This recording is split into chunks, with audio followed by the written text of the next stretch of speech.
My name is Lisa Lund. I'm the Director of Educational Technology and Library Services, and we're going to go through the tools that are available for you to use with your students, and they cover the 4 domains of reading, writing, listening, and speaking. So let's explore those activities. I'm in my teacher dashboard, and I'm going to click on the plus sign. And I'm going to say post student work. And then you're going to notice that you have options for photo, drawing, video, upload from our Google Drive, notes, and a link. So let's go through each one of these and just think through them just a little bit. So if I click on photo, I have the option to take a picture. And in this instance, students could either push their Chromebook down and take a picture of their drawing, or students could also, they could also just take a picture of their work.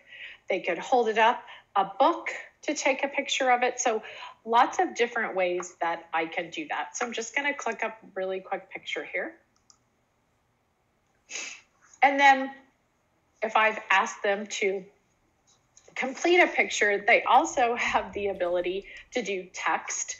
So I could ask them to label, and they could create text boxes to label different things. And they can move these text boxes around as well. Sorry, I can't grab it right now. And that way, then they have the ability to move that. So I can move it around. I can move it around to wherever I want it to be at. So again, that labeling feature right here, I have the ability to click on the microphone and start recording, and it will begin to record my voice. Notice that you can see that it's recording across the top. And when I'm done, I can just click that. So notice it would allow me to re-record if I wanted to. And it's saving my recording. And you'll see it at the bottom in just a moment. I'm going to go ahead and say, I like my recording. I have the ability to listen to it if I want to, and I could delete it. So right now it's in draft form, but I'm going to say, okay, because anytime that you are saying okay, or students are saying okay to their work, we just teach them to always click on the check mark. So now my video is done, and I'm going to say okay.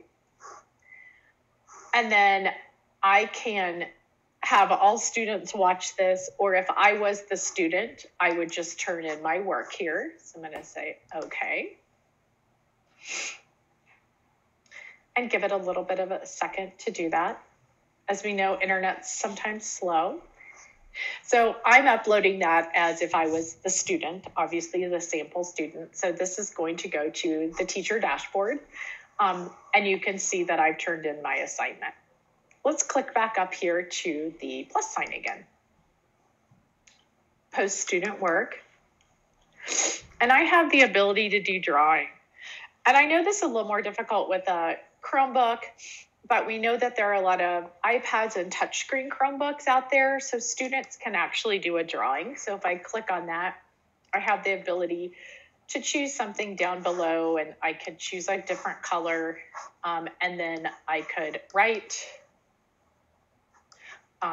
maybe they're going to do a math problem for me. And so I'm asking them to add 3 plus 2, so they have 3. And then I put 2 over here. And 3 plus 2 is going to be 5. So again, I realize drawing is not as simple. There is an eraser. If I wanted to erase something, I can go up here and erase it. So if I make mistakes, I can go back. I have the ability to kind of have like a highlighter. And then down here is a highlighter as well. The pen and the pencil that I showed to you. So pretty fine work. And again, I'm using my mouse as an example, and I realize it's harder for younger kids. But I also could have had a picture in here and asked them to circle all the squares they see in the picture that I gave them. And that would be fairly easy to do with a trackpad or a mouse. And I could also record. So I could say, I have 3 circles plus 2 circles equals 5 circles. So I could explain my thinking with a drawing that I'd done. And again, saving that small recording, and it takes a moment for it to record. I'm happy with it. It's, again, taking a second for it to do that. But then I could see what my student was doing, but by having them record their voice, I can also listen to what they're thinking as well. So several different options that they can do for that.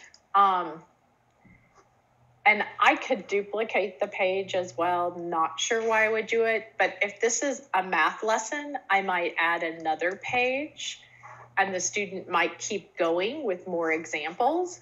So maybe this time they could use a text box and do 3 plus 2 equals 5. And then they could draw down here an example that they wanted, or maybe they've drawn it on a piece of paper and they want to take a picture, or again, they could record their thinking for this as well. And so notice that I can change the background color. The students can, if that's something that makes it easier for them to see. And down here's my pointer where I can move the box around. So I just clicked on the blue and it allows me to move that around. So I could continue to add more assignments to that as well in shapes. Like if they wanted to do 3 plus 2, I could obviously do the shapes here. And they could do, you know,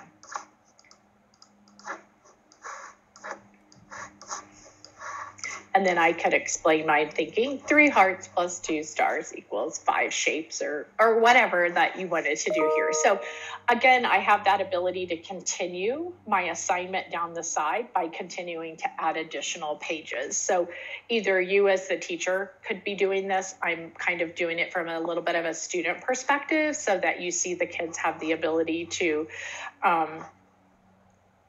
write. So I could actually write a whole sentence here as well.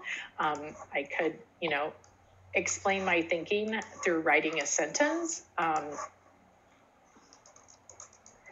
that explains what I'm doing and move that to the bottom of my page. Again, I can type, I can record my voice. I have the ability to take a picture of some work. So again, I can continue to add my work until I'm completely done. And then I can say I'm done. Again, I can turn it into my teacher.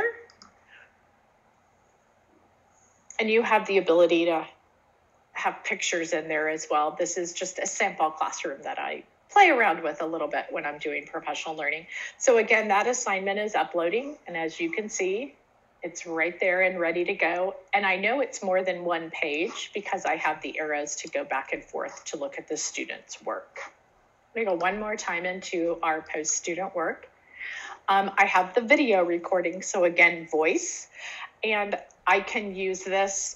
Students could read out loud to me to read a book so I can hear their fluency. Students could hold up a book and tell me about the main character in the story or what the setting was, or maybe they've drawn a picture or they have a project that they want to hold up and just video themselves. So if I click on that, I can do a video. I can upload anything I want from my Google Drive or from my computer. So if you've created a worksheet or something that you would like students to do, you can upload those from your Google Drive for them to have access to. I'm going to go back. I can type a note. So I could just type a note that shows up in everybody's Seesaw. And I might say, you know, just a good morning. And, you know, make sure you look at the new activity in math in your math folder. And then you could keep typing.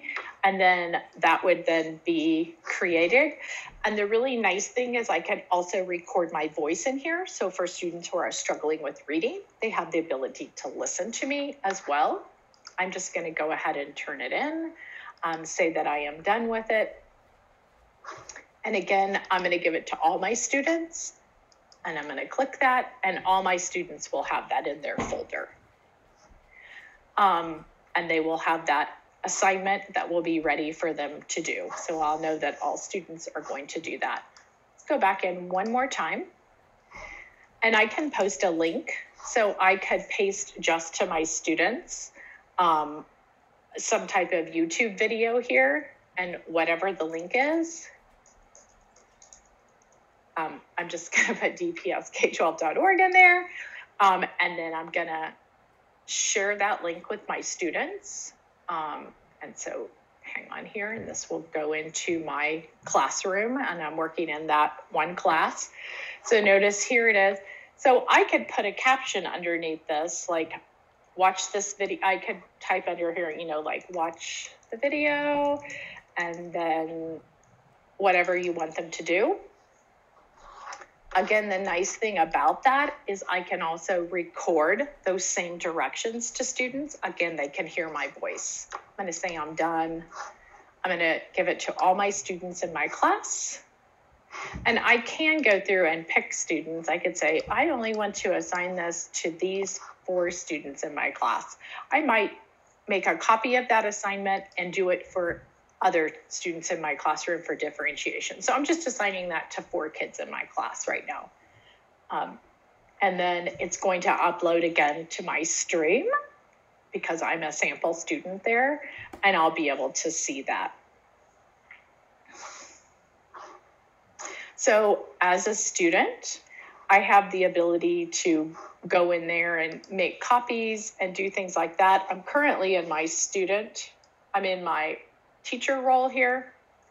If I go into where this is for students, you'll notice that they'll have different items when I'm logged in. I can see what students I've assigned this to, and I can make changes. I could assign it to a folder. So lots of different ways that we can do reading, writing, and listening and speaking by using this post to student work. So maybe think about how you might use each one of these in a lesson you're getting ready to create, or in a way that you would like for your students to explain their thinking or help you understand where they are in the learning process. Good luck.